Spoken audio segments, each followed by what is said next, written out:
muy buenas tardes, días o noches, no sé, madrugadas, no sabemos a qué horas lo va a ver cada quien este discipulado. Recuerden que estamos en discipulado en casa. Y bueno, ya este sería el número 21 de nuestro discipulado. Y vamos a terminar con el tema de la sangre de Jesús. Hay mucho más que ver, pero bueno, estoy dando así como lo más importante, como lo más, pues sí, lo más importante, el extracto de lo más importante acerca de la sangre de Cristo, porque podríamos decir mucho más. Pero vamos a terminar el día de hoy con ese para seguir en el siguiente tema. Ya saben, manita arriba, suscríbanse, pónganle la campanita para que les lleguen todos los discipulados y compártanlo. Lo más importante de ello es, que sirva para tu vida y que lo compartas a otros. Recordamos que verdaderamente estamos en tiempos donde, según la Escritura y según el cumplimiento de todas las cosas, realmente el arrebatamiento está muy cerca. No sabemos si es este año, el que sigue o el que sigue, cuántos años más, pero no son muchos años que faltan para que seamos arrebatados, y pues entre más, como se dice en Guadalajara, bien muchos. Ese es uno muy de aquí de Guadalajara, Jalisco, México. Aquí la gente dice, es que somos bien muchos. Entonces, queremos que el cumplimiento de la palabra sea para todos los que han sido llamados. Bueno, entonces vamos a ver aquí en Hebreos 9:20, dice así, diciendo, esta es la sangre del pacto que Dios os ha mandado. Y además de esto, 11, roció también con la sangre el tabernáculo de todos los vasos del ministerio. Ahora nosotros somos los vasos. En el Antiguo Testamento había vasos, había instrumentos en el tabernáculo, pero el día de hoy somos nosotros esos vasos. Y dice que esa sangre fue derramada y rociada en todos los vasos del ministerio, y nosotros somos esos vasos. Dios nos ve a través de esa sangre. Dice en el 22, y casi todo es purificado según la ley con sangre, y sin derramamiento de sangre no hace remisión de pecados. Entonces, por la sangre de Cristo es que todos fuimos rociados con la sangre de Cristo, y es como Dios nos ve santificados, nos ve purificados, nos puede ver al igual que a su Hijo, porque dice que Él nos ha sentado en lugares celestiales juntamente con Él, y es gracias a su sangre preciosa. Bueno, vamos a ir ahí mismo en Hebreos 13:20. Vamos a Hebreos 13:20, está enseguida, muy cerquita, 3 páginas más, y dice aquí, Hebreos 13:12, perdón, dice, por lo cual también Jesús, para santificar al pueblo mediante su propia sangre, padeció fuera de la puerta. Salgamos pues a él fuera del campamento, llevando su vituperio, porque no tenemos aquí ciudad permanente, sino que buscamos la porvenir. Dice la palabra que somos peregrinos y extranjeros aquí en esta tierra, y él fue sacrificado. Bueno, y también les voy a leer un poquito más abajo, vamos al 15, 16, 17, no sé hasta dónde lleguemos, creo que hasta el 19, porque está muy interesante. Dice, así que ofrezcamos también siempre a Dios por medio de él sacrificio de alabanza, es decir, fruto de labios que confiesan su nombre. Antiguamente el sacrificio era de animales, pero como Jesucristo, que es el Cordero de Dios, ya fue sacrificado y su sangre fue rociada, ahora Él dice que lo que Él quiere en nosotros es sacrificio de alabanza. ¿Qué quiere decir sacrificio de alabanza? Que cuando estoy bien, estoy contento, alabo a Dios. Que estoy triste, alabo a Dios. Que estoy en un problema, alabo a Dios. Que tengo tribulación, alabo a Dios. Que estoy en cuarentena, alabo a Dios. Que cualquier situación en la que yo esté, recordemos lo que sucedía con Pablo y cuando los metían en las cárceles y todo, y recuerdan que cuando ellos empezaron a adorar a Dios, inclusive las cárceles se abrieron. Entonces, la cautividad de nuestra mente, la cautividad de nuestras emociones, la cautividad de inclusive de nuestro físico, se vence alabando a Dios, dando a Dios fruto de alabanza. Entonces dice aquí, ¿estamos en qué versículo? Ay Dios, me ando perdiendo. Dice, Así que ofrezcamos siempre a Dios por medio de el sacrificio de alabanza, es decir, frutos de labios que confiesan su nombre, y de hacer bien y de la ayuda mutua no os olvidéis, porque de tales sacrificios Dios se agrada. Entonces, ¿qué es lo que a Dios le agrada? En realidad, el que nos amemos, en realidad el que seamos agradecidos, en realidad es que siempre tengamos algo con que alabar a Dios y algo con que compartir de nuestro amor con Él, con nosotros mismos y con nuestro prójimo. Dice, obedeced a vuestros pastores y sujetaos a ellos, porque ellos velan por vuestras almas, como quienes han de dar cuentas, para que lo hagan con alegría y no quejándose, porque esto no es provechoso. Esto es bien importante porque fíjense bien, es como los padres de familia. Nosotros como pastores tenemos la responsabilidad de estar velando por nuestras ovejas.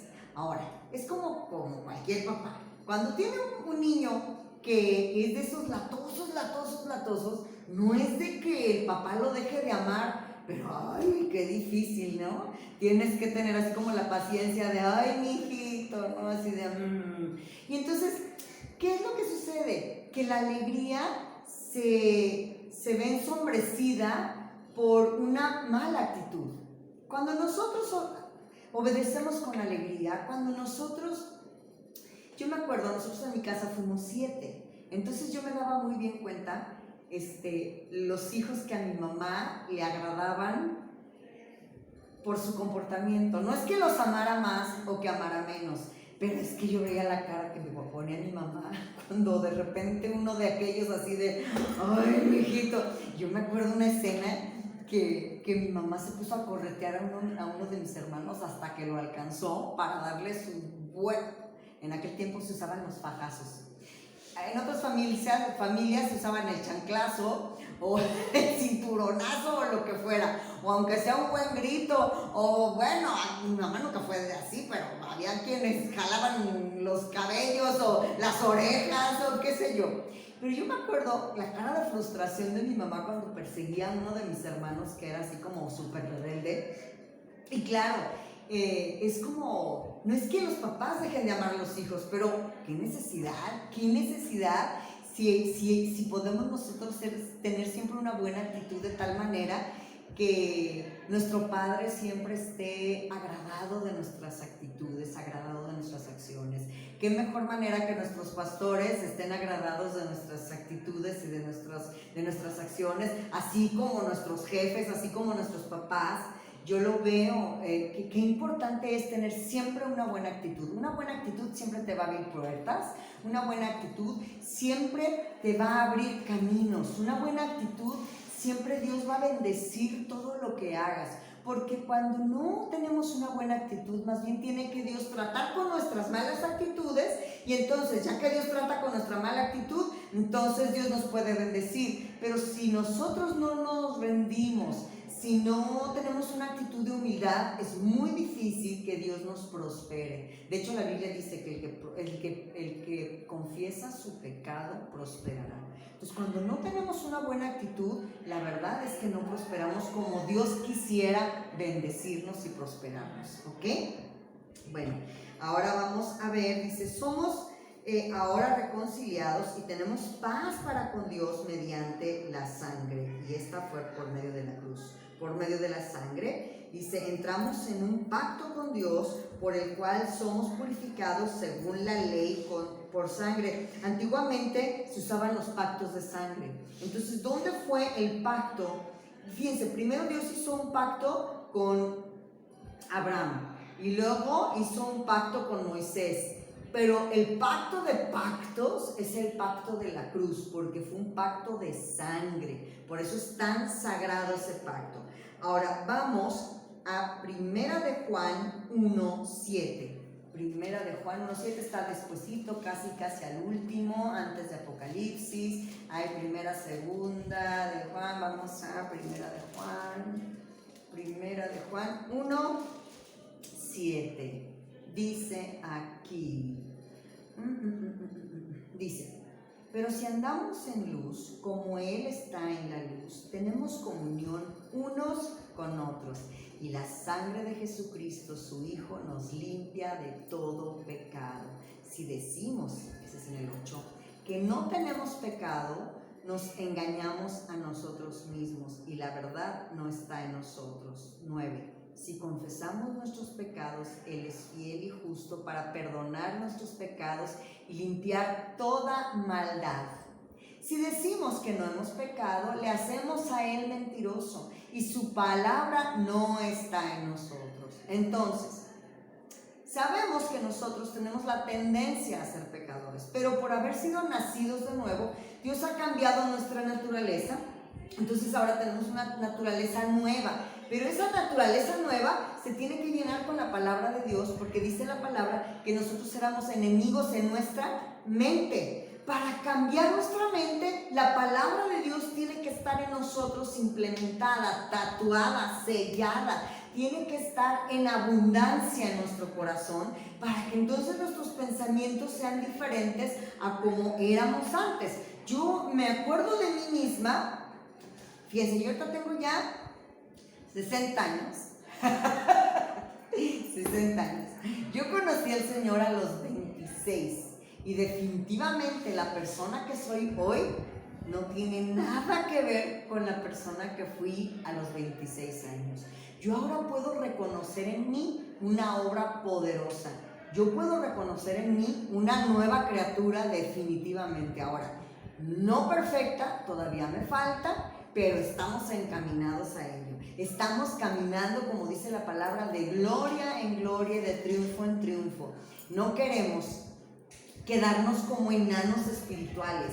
Enanos espirituales es que yo me hubiera convertido a los 26 y tengo 60 y todavía tuviese como muchas actitudes de antes de conocer a Cristo. Y miren, en este caminar que ya son 30 y creo que 4 años llevo en esto, si no salen mal las cuentas, 34 años tengo ya en el Señor. He conocido a muchísima gente que tiene 10 años, que tiene 15 años en el Evangelio y de repente tienen cada berrinche, de repente tienen cada actitud que a veces uno hasta le pregunta, oye, ¿hace cuánto que te conociste al Señor? No, ya tengo 20 años y tú así de, como Condorito, ¿no?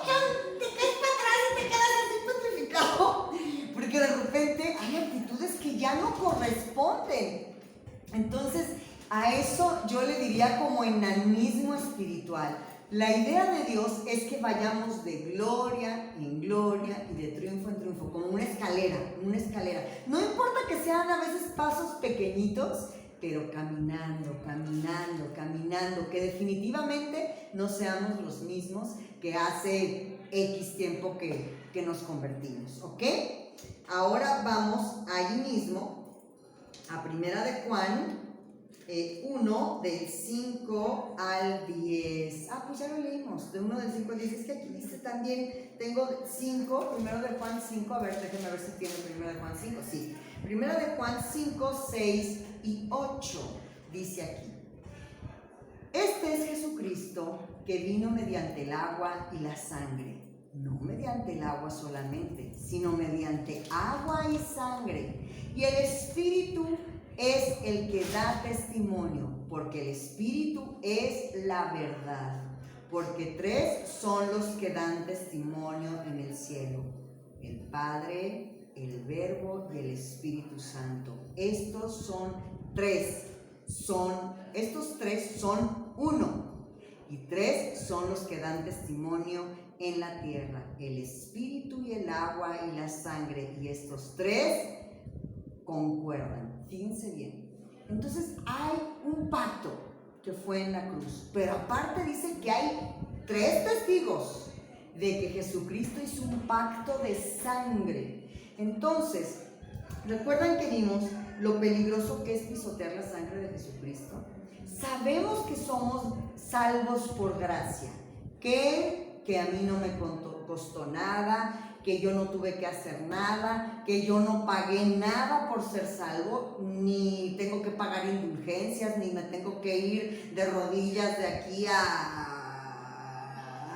donde sea, cuidarme de, ¿no? de flagelaciones. No. Así no se consigue la salvación. La salvación se consigue mediante únicamente el sacrificio de Jesús. Por gracia soy salvo. Pero, una cosa es la salvación por gracia y otra cosa es que nosotros somos prosperados por el esfuerzo. Dice la palabra en Josué, esfuérzate y sé valiente. Hay algo que nos hace crecer y eso es la disciplina. Dice la palabra que ninguna disciplina al principio es causa de gozo, pero al final da fruto de justicia. Hay un fruto por la disciplina. Hasta la gente que no conoce a Dios, si se disciplina, logra las cosas. Cuanti más los que conocemos al Señor. Ahora, hay que hablar, una cosa es la gracia, que somos salvos por gracia, y otra cosa son los galardones. Miren, es muy bonito ganarse galardones. Cuando yo fui niña, ¿cuánto tiempo tenemos, preciosa? ¿Cuánto tiempo? Sí. Ok, tú me dices, me haces 10, 5, ok, ya sabes, señales de humo. Entonces, fíjense bien, cuando yo fui niña, yo no sé si esto ya lo platiqué, es que como he dado tantos discipulados ya no sé dónde vivo, ¿qué? Entonces, fíjense, cuando fui niña, fui campeona de carreras. Dios me permitió ser campeona de carreras de 50 metros planos, de carrera con obstáculos, de 100 metros planos y otras cosas que competí porque los deportes siempre me gustaron mucho. Entonces, es muy interesante y es hermoso competir, ¿no? O sea, ¿por qué? ¿Por qué es hermoso competir? Pues porque te gusta el deporte. Pero yo les voy a decir una cosa, ganar una medalla es ganar una medalla. Yo no les puedo presumir de medallas en matemáticas, porque nunca fui buena para las matemáticas, pero de lo que fui buena fue en eso. Y en artes, que siempre también me gustaron las artes. Entonces déjenme decirles que yo tengo medallas de deportes y tengo también un premio que me gané en el año 1986 de canto, porque también peleé mucho, estudié, me discipliné, así como cuando en el deporte hice mucho deporte hasta que gané medallas, y en el canto también estudié, me esforcé y me metí en un concurso y me metí en otro, y de aquí me rechazaron, acá quedé en tercer lugar, allá quedé en quinto lugar, por allá, y un día Dios me dio la gracia de ganar. Entonces déjenme decirles que no es lo mismo concursar y tener el placer de concursar y que la gente te aplauda y que te oiga y otra cosa es ganar. O sea, ganar es algo que solamente el que lo gana sabe lo que se siente. Y de verdad es un placer ver el fruto de tu esfuerzo. Es un placer ver el fruto de tu disciplina. Y déjenme decirles que no nos podemos conformar con ser cristianos mucho menos de closet, ¿no? Cristiano de closet, cero, olvídenlo, porque el Señor dice, yo no te conozco. Dice la palabra que llegará un momento cuando estemos delante de Él, y si hay por ahí algún cristiano de closet, o un cristiano tibio, que dice la palabra de Dios que Dios a los tibios los vomitará, o ya no digamos un cristiano de doble cara, ¿no? Un cristiano hipocritón, todos esos, dice la palabra, yo diré, apártate de mí, no te conozco. Porque lo que Dios quiere es tener una relación contigo, personal, íntima, entrañable. Así como cuando tienes a tu mejor amigo, así cuando tienes al amor de tu vida, cuando tú te enamoras. Déjenme recordar aquellos tiempos. Es que me casé hace 34 años. Bueno, cuando uno se enamora así Dios a eso le llama el primer amor. Oye, está uno buscando a ver a qué horas te ves. Yo me acuerdo, en ese tiempo no había celulares. Entonces era de esperar la llamada. Y luego yo me acuerdo que iban y te visitaban y bueno, no querías que se fueran. Y luego yo me acuerdo que estaban en la puerta y bueno, ya me voy, bueno, sí, bueno, no, bueno, sí. Y entonces en lo que se iban y en lo que, bueno, ya me voy, bueno, sí, pero quién sabe qué, bueno, pero ya me voy, bueno, sí, pero qué sabe. Yo me acuerdo que bueno, era otro show para ver si. Luego después era de, bueno, te hablo cuando llego. Y luego ya te hablaban. Y luego, ya llegué, ay, qué bueno, que no sé qué. Bueno, cuelga tú primero, no, cuelga tú primero, no, cuelga tú primero. Entonces yo me acuerdo que era un deseo ardiente y continuo de estar con la persona amada, ¿ok? Ese deseo ardiente y continuo de estar con la persona amada, ese es el deseo ardiente y continuo que Dios quiere que nosotros tengamos con Él. Él no está buscando, ni es su propósito, hacer una religión única, verdadera, no. Él no está buscando una religión para nosotros, Él está buscando una relación de amor única, apasionada, que te mantenga con ese anhelo de buscarlo todos los días, de que cuando tú amanezcas sea lo primero que pienses en Él, que cuando tú te duermas sea lo último que piensas en Él, que estés en una continua búsqueda. Ese es el propósito. Entonces, ese pacto de sangre que Dios tuvo con nosotros fue la muestra más grande de su amor. Antiguamente, cuando alguien quería hacer un pacto de somos para toda la vida amigos o somos para toda la vida esposo y esposa, ¿qué había? Un pacto de sangre. Por eso era tan importante en el Antiguo Testamento la prueba de la virginidad. La prueba de la virginidad era que cuando una pareja se casaba, el sacerdote estaba por ahí afuerita, ¿verdad? Y entonces tenía que salir así, ¿no? El novio con la sábana manchada de sangre. Eso comprobaba que había habido un pacto de sangre, que ya eran uno solo, que ya no eran dos, que eran uno. Bueno, Jesucristo hizo ese pacto de sangre con nosotros porque Él compara nuestra relación como la del matrimonio. Entonces, cuando Jesucristo públicamente mostró su sangre, es yo ya soy uno contigo. Lo que tú necesitas es entregarte a mí por completo. Lo que tú necesitas es tener una relación conmigo por completo. Lo que tú necesitas es ser mía. Y en Cantar de los Cantares dice, mi amado es mío. Y dice, él dice, mi amada es mía. En Oseas dice, ya no me llamarás más Baali, que quiere decir Señor. Todos comenzamos en una relación con Dios diciendo, Señor, yo quiero que tú seas mi Señor y mi Salvador. Todos comenzamos así, porque no comenzamos en una intimidad así de te amo ¿no? Pero lo que Dios quiere, por eso dice la palabra que el primer mandamiento es amarás al Señor tu Dios con toda tu mente, con todo tu corazón, con todo tu ser y con toda tu alma, porque lo que Él quiere es que se haga una relación de amor tan grande que ya no le digamos más Baali, que quiere decir Señor, sino que le digamos Ishi. ¿Qué es Ishi? Es esposo mío, es mi amado, es algo muy íntimo que tiene que ver con amor, que solamente se lo puedes decir a tu esposo. Entre esposos se dice ese, ¿no? Entonces, esa es nuestra relación que Él quiere con nosotros.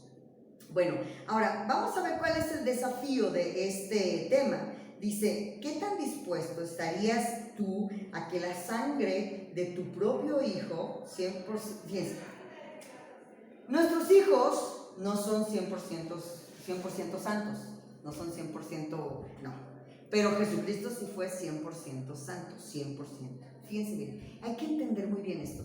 ¿Qué tan dispuesto estaría yo a dar a mi propio hijo por la salvación del mundo? Y eso que mi hijo no es como Jesucristo, ningún hijo de nosotros sería como Jesucristo, pero ¿estaríamos dispuestos a sacrificar a nuestro hijo por un asesino, por un mentiroso, por un fornicario, por un idólatra, por un chismoso, por un lo que fuera, cualquier pecado, por alguien que no puede perdonar?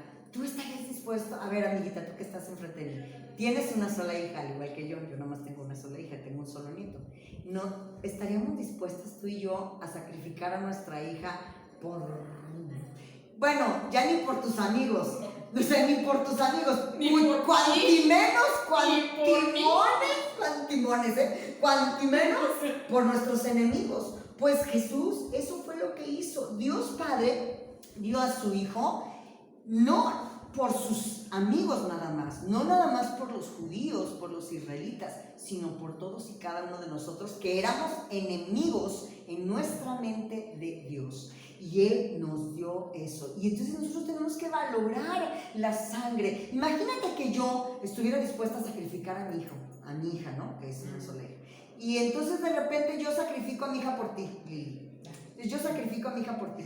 Y luego que después vengas y, yo digo, pero hay una condición.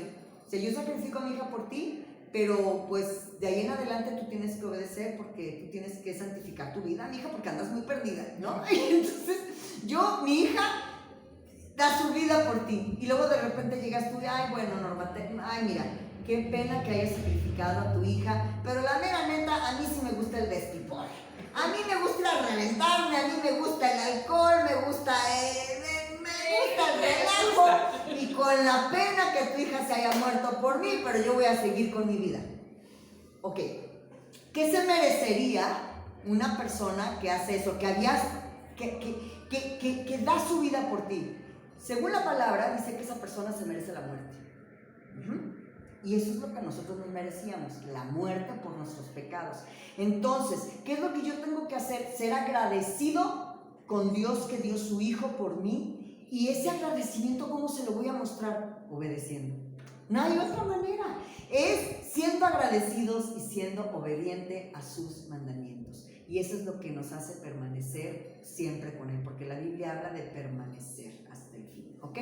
Vamos a orar. Señor, te damos muchas gracias, Dios, por tu sangre preciosa, porque fue derramada en la cruz del Calvario, porque no tenemos una manera humana de cómo agradecerte a ti, Señor, de una manera mayor, más que la de rendir nuestro corazón a ti, más que arrepentirnos de nuestros pecados, más que ser verdaderamente adoradores tuyos en espíritu y en verdad. Señor, de amarte a ti sobre todas las cosas. No hay nadie en este mundo, ni nada, que se merezca nuestra adoración. No hay nada ni nadie en este mundo que se merezca nuestro amor en primer lugar. No hay nada ni nadie que se merezca más que tú, Señor, nuestra rendición total y también la disposición a ser cambiados, transformados, obedientes y leales a ti. En el nombre poderoso de Yeshua te damos gracias, amado. Amén y amén.